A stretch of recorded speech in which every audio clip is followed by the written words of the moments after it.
Somewhere between 50,000 and 70,000 years ago, a small group of humans stood at the edge of the world and looked out at open water. They could not see the other side.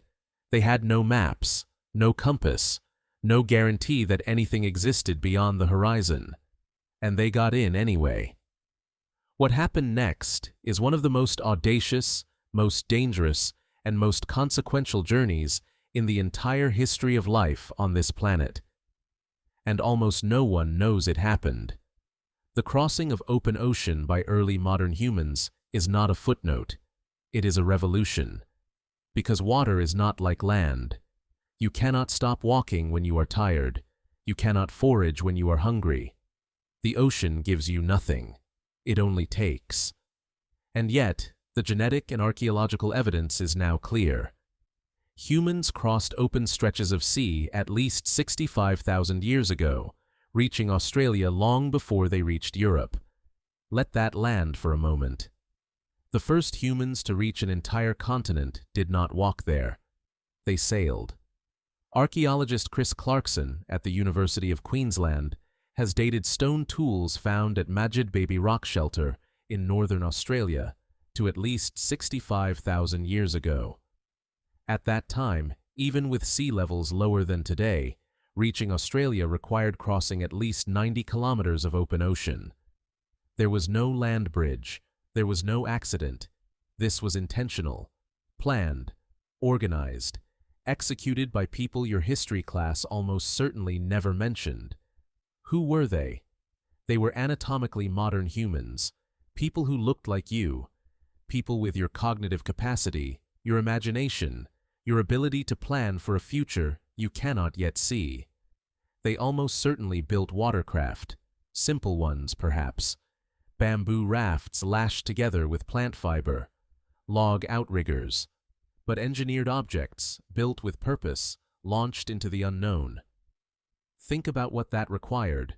Not just courage, knowledge. Someone had to understand currents. Someone had to read the stars. Someone had to know that birds flying in a particular direction meant land. These were not guesses. This was navigation. Sophisticated, accumulated, passed down through generations of coastal people who had been watching the sea for longer than civilization has existed. And here is the part that changes everything. Most of them did not make it. The crossings that succeeded left descendants. The crossings that failed left nothing. No record, no grave, no trace.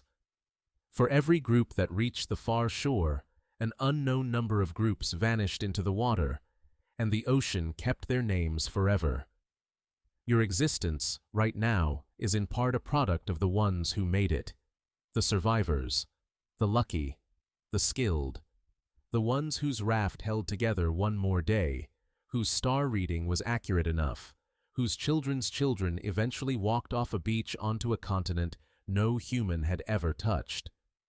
Geneticist Eske Willerslev at the University of Copenhagen has spent years reconstructing the migration routes of early humans through ancient DNA. What the data shows is a species that did not spread gradually and cautiously across the world. It spread in pulses, bold movements, long silences, then another pulse. Humans moved like they were curious, like the horizon was a question they could not stop trying to answer. That curiosity is still in you, that pull toward the unknown, the unfamiliar, the just out of reach. The reason travel feels like more than tourism, the reason a new place can make you feel more alive than a familiar one. It is not restlessness, it is inheritance.